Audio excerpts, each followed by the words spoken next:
કેમ છો બધા મજામાં? હું છું પરમ કલથિયા અને આજે આપણે રિવ્યૂ કરવાના છે સેમસંગ ગેલેક્સી S20FE નો.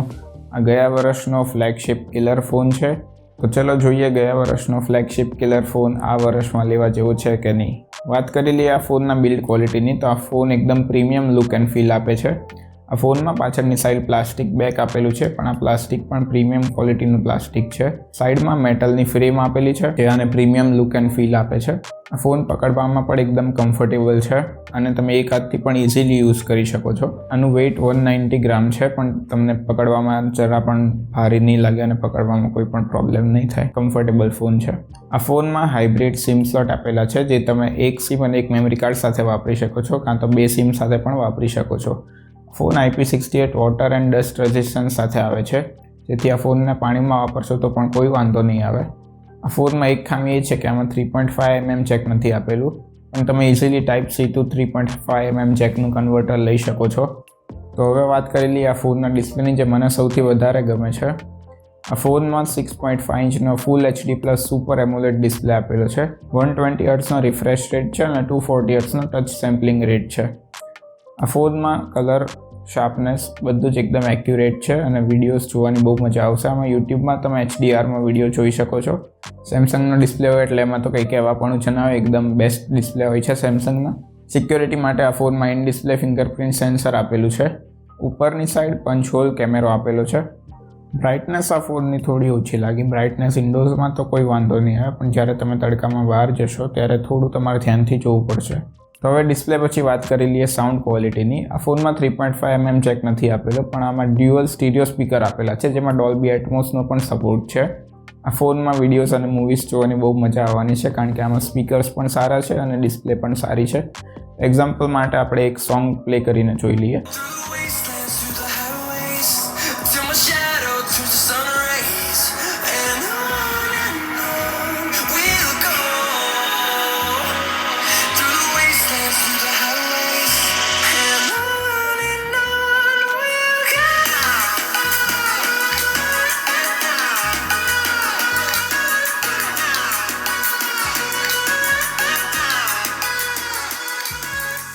હવે આપણે વાત કરી લઈએ સોફ્ટવેર એન્ડ UIની.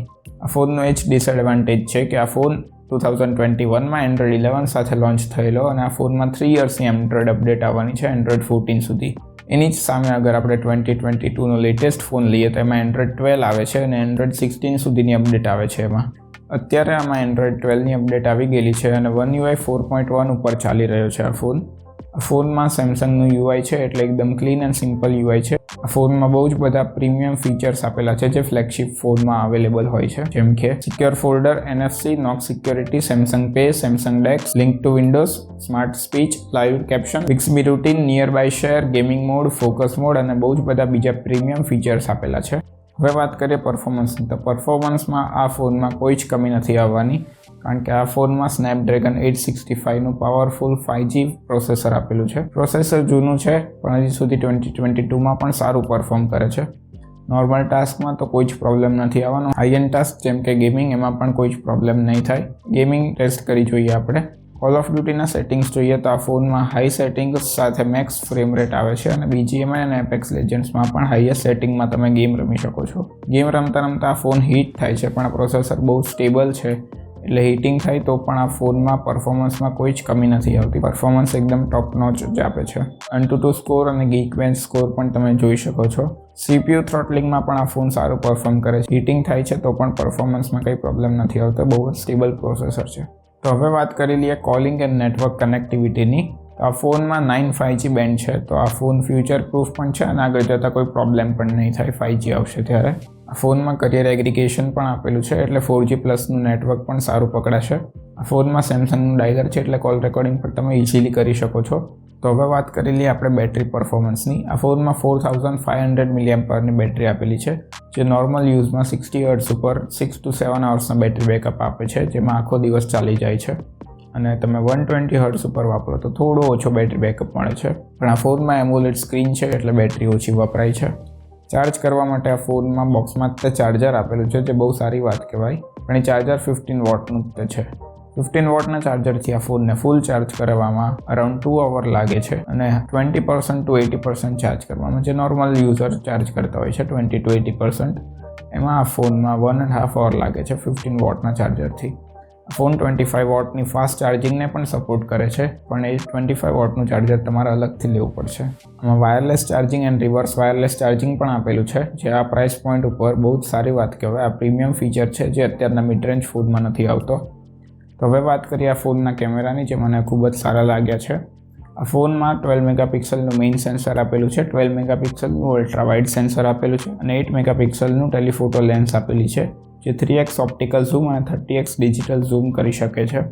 મેગાપિક્સલ્સ ઉપર ના જતા આ ફોનના 12 મેગાપિક્સલનો કેમેરા પણ ખૂબ જ સારી ડિટેલ્સ કેપ્ચર કરે છે. આ ફોનની કેમેરા ક્વોલિટી ખરેખર સારી છે. Sharpness, details, colour accuracy, skin tone, dynamic range બધું જ એકદમ પરફેક્ટ છે.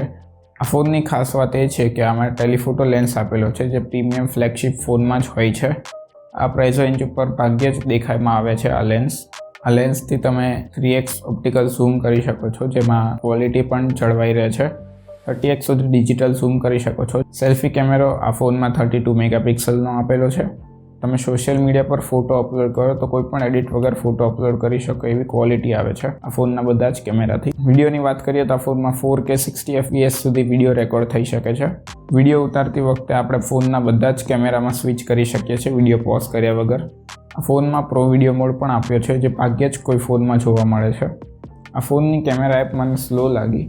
કેમેરા એપ લોડ થતાં પણ વાર લાગે છે અને જ્યારે આપણે ફોટોઝ ટુ વિડીયોઝ સ્વિચ કરીએ ત્યારે પણ બહુ ટાઈમ લે છે લોડ થતાં. તો હવે આપણે કન્ક્લુઝન ઉપર આવી ગયા છે. આ ફોન એક ઓલરાઉન્ડર ફોન છે. દરેક ફોનના પોઝિટિવ્સ અને નેગેટિવ્સ તો હોય જ છે. આપણે પોઝિટિવ્સ જોઈ લઈએ આ ફોનના. આ ફોનમાં સેમસંગનો ડિસ્પ્લે આવે છે, એટલે ડિસ્પ્લે ખૂબ જ સારો છે. 120 હર્ટ્ઝનો રિફ્રેશ રેટ છે. કેમેરા ખૂબ જ સારા છે આ ફોનના. સ્ટીરિયો સ્પીકર આવે છે. સેમસંગનું સોફ્ટવેર આવે છે. હાઇબ્રિડ સિમ સ્લોટ છે. IP68 વોટર રેઝિસ્ટન્સ છે અને વાયરલેસ ચાર્જિંગ છે. હવે આપણે નેગેટિવ્સની વાત કરી લઈએ. સૌથી પહેલો નેગેટિવ એ જ છે કે આ ફોન ગયા વર્ષનો છે, એટલે એન્ડ્રોઇડ 14 સુધીની જ અપડેટ આવવાની છે. ચાર્જિંગ ટાઈમ આ ફોનમાં વધારે છે. આ ફોનની બ્રાઇટનેસ તડકામાં થોડી ઓછી લાગે છે અને આ ફોન થોડોક એવો હીટ થાય. તો હવે આપણે આ ફોનના પોઝિટિવ્સ અને નેગેટિવ્સ જોઈ લીધા છે. આ ફોન અગર 35,000માં મળતો હોય તો ફૂલ પૈસા વસૂલ ફોન છે. હવે તમારો ડિસિઝન છે કે આ ફોન તમારા માટે પરફેક્ટ છે કે નહીં. તો આ વિડીયો અહીંયા જ પૂરો થાય છે. આપણે મળીએ નેક્સ્ટ વિડીયોમાં.